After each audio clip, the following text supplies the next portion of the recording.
Hello, Ken. How are you this fantastic afternoon? Hey Dan, I am doing great. How are you, my friend? Well, you know what? Even though right now it's pretty sunny, I have to say, when it rains, it pours. What is this all about? I am so glad you asked because in the last 24 hours here in beautiful Phoenix, we've had three monsoon rains pass through, and it was completely unexpected. Skies went black, and then a downpour for between half an hour and an hour, and then things cleared out, and then back again for a second time, and then once more last night. Woke me up out of a dead sleep because the thunder was so loud. It was totally unexpected, and it just made me think about those things that are unexpected that happen in life that are either pleasing to us or not pleasing to us. And so this situation, because we live in a desert and because the Southwest is in a drought right now, was an amazing gift. And a gift is great anytime, but it's particularly good when you're not expecting it. And we weren't expecting this. And it just showed up, and you could see just driving around smiles on people's faces in the cars, because we had just a few days earlier gotten this notice from the city that it's a stage one drought, and they had recommended various things we can do to conserve on water. They showed you your water use relative to the rest of the city, so you could see where you landed. We're doing terribly, so we're going to have to do better. Uh, but I just loved how happy it made everyone look, and it dropped the temperatures by like 20 degrees, and that's always a happy thing out here. So when it rains, it pours. It literally did, and it brought us such joy. Now, a 1 hour flight away in Los Angeles, they're also in a drought. Theirs is actually more severe than ours is. And they got the same storm system that did nothing. And there was just extraordinary disappointment. There was like the promise of something amazing happening, getting rain in the middle of a drought, and nothing happened. And and yet here we are, a short hour flight away, rejoicing at this amazing unexpected gift that came not once, not twice, but three times. So in this case, when it rains, it pours, sometimes gets associated with negative stuff. In our case, it was literally rain, and it was the most positive thing we could have hoped for. And it just set us up for a great weekend. And even now, I'm smiling. I can't help but smile when I talk about it because drought's a serious thing. And to be standing outside under our patio, watching the rain come down. I see clouds are actually coming in again right now. Who knows? We may get a fourth one.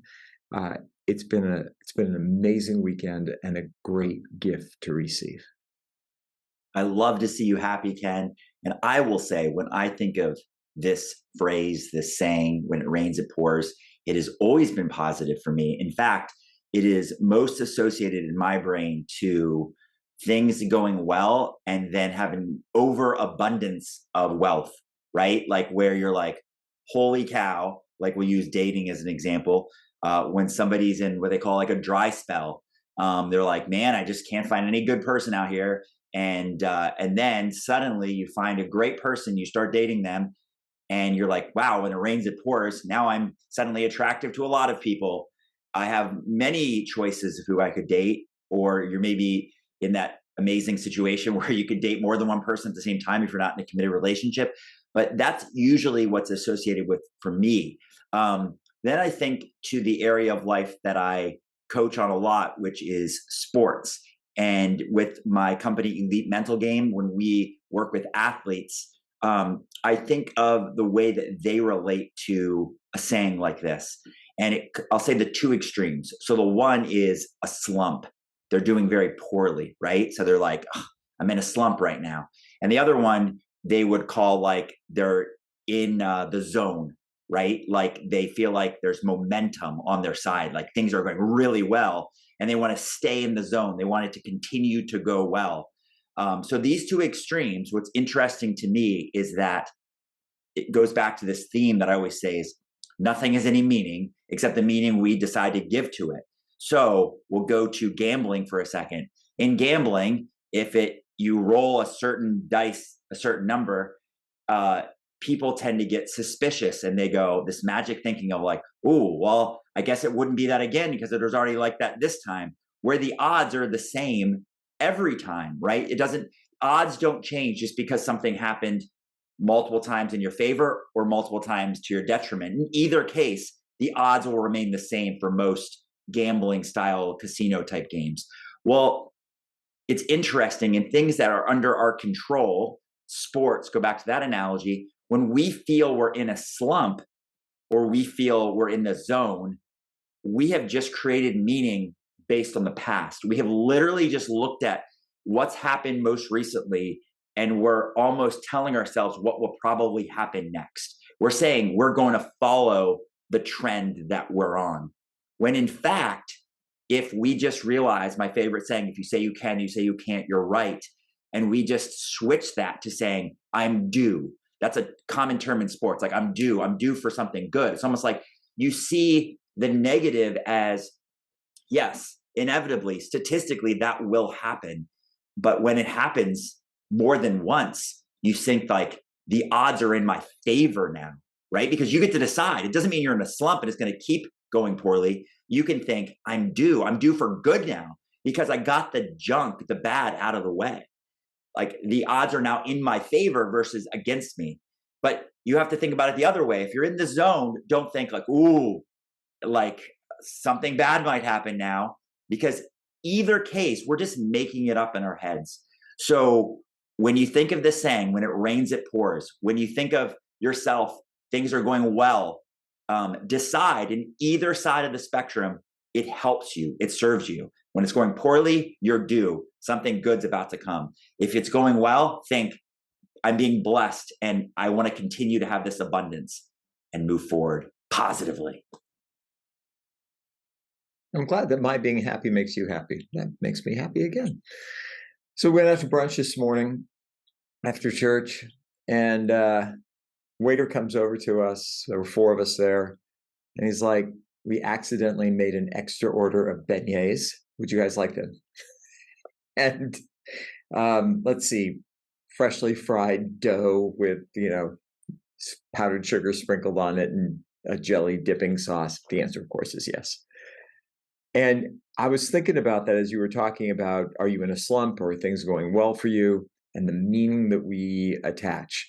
And it's like, man, everybody at the table said, we're going to have a great day today. What a great sign. What an absolute indicator of how great this day is going to be.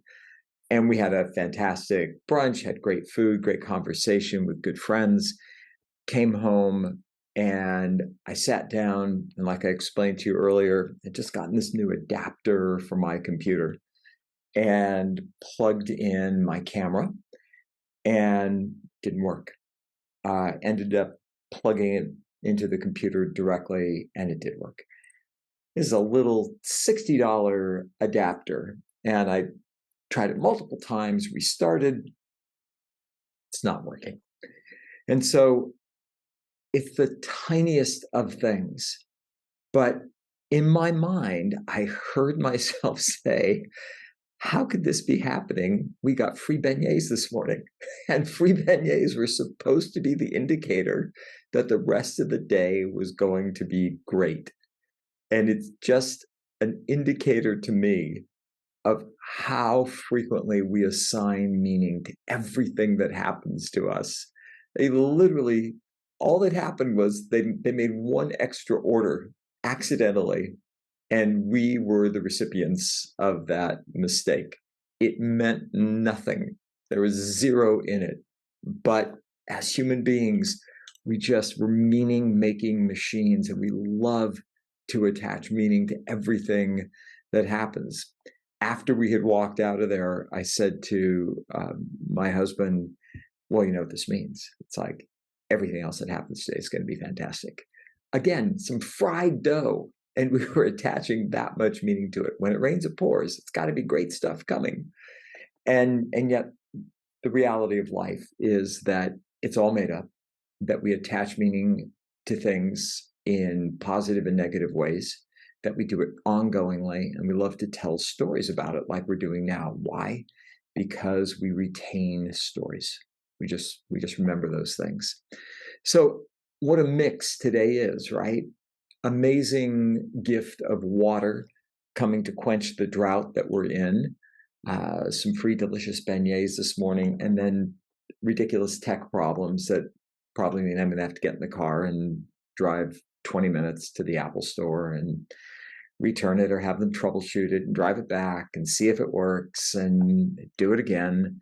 And what it really comes down to is it's just life.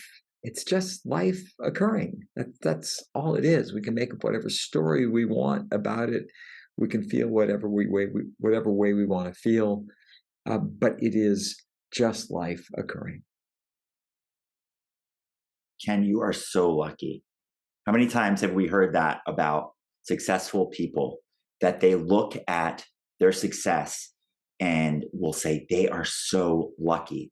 And I think most people mean that in a nice way, that they're literally just saying like they're maybe jealous, or they're just happy for them. They're like, oh man, like what good fortune that worked out for them. When in fact, most of the time, if you interviewed these people and you got a sense for their biography, their history, you'd realize that they are the definition of luck when preparation meets opportunity, that they've been working very hard at whatever led to this visual success that we can all now see, right? It might have been 10 years in the making, but all we might have seen is the very end.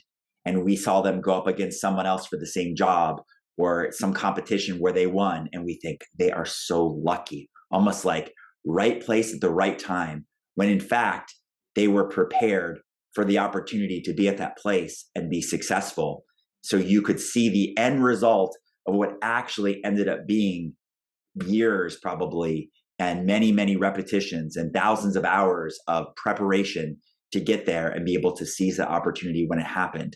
So it comes down to that most of the time when you get this, when it pours, this like things are going my way, what we often miss is everything that came before it. It's not just this like this recent history, but it's the habits that they've created, the patterns that they put in over all of this time. And then I think about people who are busy, right? And I think about whether it's business busy or whether it's like celebrity style busy. Like you'll see a celebrity, let's say a movie star or a musician, and they are just, their schedules are full. And when we look at that, they are in demand. They are like the definition of like, again, that's like, holy cow, like just things are going their way. But what we didn't see is when they got all that work on to tip over the edge to become in demand, where they became busy. That's the pour. That's like the holy cow. Now I have this momentum. Now things are going my way. It's like busy by design, that you tipped over the edge and now you get to enjoy the fruits of this life that went your way. And then I think of how we tend to think it could be short, like we could just make it happen. Like the beignet story you just told, Ken, or people will look at something like they find a good parking spot and they think, oh, this means it's my day. When in fact, you could have that general attitude of looking for opportunities, and that could help serve you. But what you can't shortcut is the work, right? Like while you can have the great attitude, and the attitude can translate many times, you can't beat the people out who've worked hard, right, to get there. It's not just a one-off like lucky break that you got beignets, or a lucky break that you found that good parking spot, or the lucky break that whatever happened. Because I always say, like, you can obtain a lot of things, but the key is to sustain them, right? You don't want to be in that drought. You want to have a full pond. So I always think about Martha Stewart. If anybody doesn't know who Martha Stewart is, look her up. But she's extraordinary. And when she had her IPO on Wall Street, first she made like these beautifully scrambled eggs and fresh squeezed orange juice for everybody on the trading floor on the day of her IPO. She IPO'd at $1 billion. And this reporter said to her, "You're an overnight success. How does it feel?" And she said, "I'm not an overnight success. I'm a 20-year success in the making. You just saw what happened overnight." It was 20 years of working the longest hours with no promise of anything, writing cookbooks, writing books on homekeeping, going out there, networking, putting yourself out, being ridiculed, failing, everything else. And then once that moment happened where her company IPO'd for what it did, man, it was extraordinary. That was her tipping point. And then beyond that, she becomes this in-demand celebrity, this in-demand personality, and everything seems to open for her. And to your point, Dan, if you hadn't known that there were 20 years, like 2 decades of hard work preceding that moment, you would have just thought, man, how did this just happen for her? Well, she seeded the clouds for all that time. I just have rain on my mind. But she seeded the clouds for 20 years until the clouds burst open and that amazing IPO happened. And that point that you made about the preparation that goes into it is just so important to remember. There's very few times when something just pops. But the opportunity for people, I think those come up all the time. The question is, are you prepared to meet them when they show up? She was prepared for that moment. She had set herself up over 20 years to be ready for that moment in time so that when it rained, it did pour. Everything that came after that, if you look at her career, was just extraordinary and wouldn't have been possible without that moment. But that moment wouldn't have been possible without the kind of preparation and dedicated work and commitment and being unstoppable that she brought to the party. That's the reason that she made it. So her kind of deluge of success was 20 years in the making. It was not some random thing that just happened overnight. It happened because she was ready for the opportunity when it showed up. Especially getting locked up. That was her seizing the opportunity. We've been all about metaphors. And when I teach about language and how it impacts you, one of the things that oftentimes I don't get to is how much we use metaphors. Even a metaphor like getting locked up, that was real for her, but we'll sometimes feel like we're trapped, right? Or we'll have these different feelings. But metaphors don't have to be used in the negative.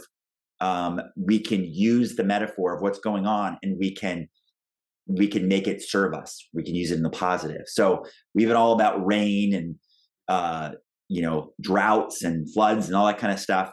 It's like, what if you were locked up, right? What if you were trapped? What if I handed you a key? I could get you out of it. Well, in this rain example, when it's pouring rain and the floodwaters are there, what if you rode the wave? What if you just went along for the ride? Right? What if you go with the flow? Right? Now, this sounds maybe cheesy, or you're like, really, what's the point of that? The point goes back to this common thing that in the moment, we get to decide, what does this mean now? The floodwaters have arrived. And if you saw that in the negative, then it's going to feel like worse for you, right? Like I'm trapped in a flood.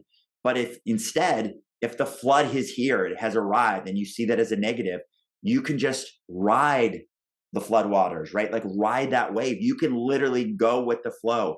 You can turn what is the now present reality into something that serves you. And you get to decide how you do that. But do not be trapped. Do not be locked up by the reality that's in front of you, by seeing it as a negative. Allow yourself to go with the flow. So I'm going to go back to Martha for just a second, because it's a great point that you brought up. She was in federal penitentiary, all women's federal penitentiary, for 6 months. And I love, side note, she and Snoop Snoop Dogg did a show after that, and in the promo for the show, Snoop says, "One of us was in a federal penitentiary, and it wasn't me," which is just kind of fun when you think about it. But while she was in there, like you said about what's the present reality, can you just ride the waves, right? Can you ride this thing out? She organized the women that were there to demand better conditions. She taught them how to. I think they started making ponchos. They started like knitting ponchos because she's Martha Stewart. She can freaking do anything. And they created a cottage industry so these women could actually make money while they were there. It was extraordinary. She took that time that she was there. She didn't whine about it. She's like, "I'm here. What can I do? We can make ponchos and sell them. We can actually make this seemingly lousy event something amazing." And because she had had that notoriety, people paid attention to the fact that she went in. But I think she also knew that all the eyes were on her. What's she going to do with it? She's now facing some hard times by doing hard time. And what's she going to do with it? Well, she did something magnificent with it. And I just think that's a phenomenal example. For her, it was a 6-month detour she hadn't planned for, goodness knows, but she took it and she created something out of it, given the circumstances that were really positive and that enriched the lives of those around her. And that to me was the true test of character. It would have been so easy to fall into woe is me. It would have been so easy to have played the victim. Instead, she's like, yeah, this is what happened. Got convicted. I'm here. I'm going to do my time. What am I going to do while I'm doing my time? I'm not just going to let it pass. I'm going to make it be something meaningful. And so when all is said and done, I think that's what this all comes back to me, is what are you going to do? When it rains, it pours. Like Dan said, are you going to ride the waters out if what's happening is negative? And if so, you're going to make something fantastic out of a situation that could be seen as bad.